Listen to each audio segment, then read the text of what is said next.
This is Inside Indiana Business Radio for the afternoon of Monday, June 24th, 2024. I'm Alex Brown.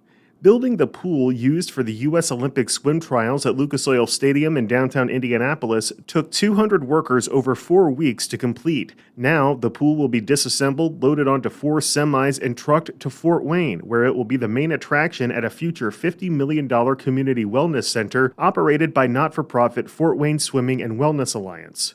President John Gibson says the facility will bring a big boost to the city's economy and youth swimming programs. Fort Wayne just does not know what it's missing out on right now. We don't have a facility to be able to host major swim and dive competitions, whether it's club, high school, collegiate. It's untapped right now. The organization aims to open the facility in 2027. In the meantime, a local business owner has offered up warehouse space to store the pool. The Midwest Travel Network named Shipshewana Destination of the Year at its 2024 annual conference in the town earlier this month. The Shipshewana-LaGrange County Convention and Visitors Bureau said the award is an incredible step forward and wonderful validation of all of the hard work of its employees and partners.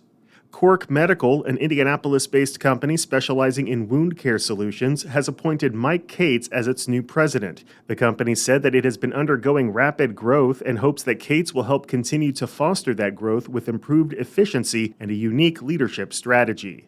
From the number one source for Indiana business news, this is Inside Indiana Business Radio. IBJ Media, Inside Indiana Business, and the Indiana Economic Development Corporation invite you to the Engage Indiana series, presented by CareSource, Indiana University, and Old National Bank.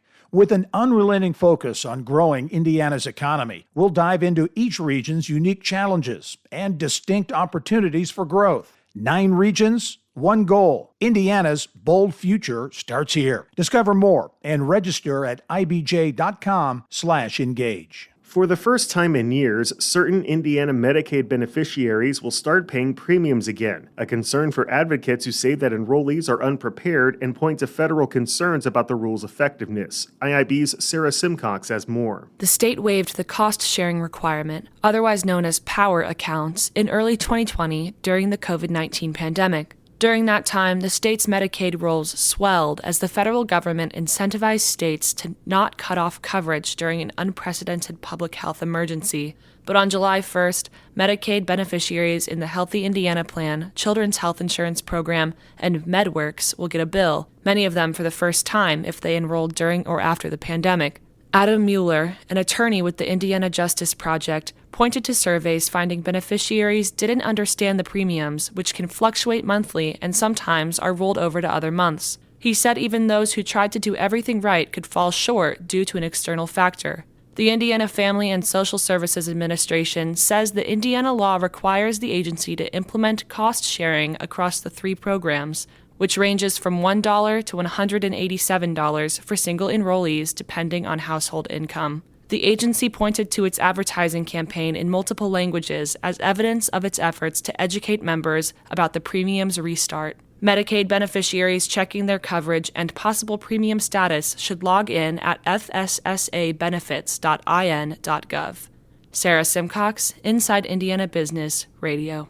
Pro wrestling is officially returning to Indianapolis, and it's ready to put on some big shows. World Wrestling Entertainment and the Indiana Sports Corp today confirmed they have struck a deal to bring WrestleMania, Royal Rumble, and SummerSlam to the city over the next 8 years, with the Royal Rumble set for February 1st, 2025. It's the first time WWE has ever struck a deal with a local sports commission in the United States. All 3 shows will be held at Lucas Oil Stadium and are collectively expected to generate at least $350 million in local spending. In 2019, Indianapolis hosted 683 conventions, a number that plummeted to just 264 in 2021 due to the pandemic. But Visit Indy Senior Vice President Chris Gall says the city is on the cusp of record tourism numbers this year. All of our metrics are up.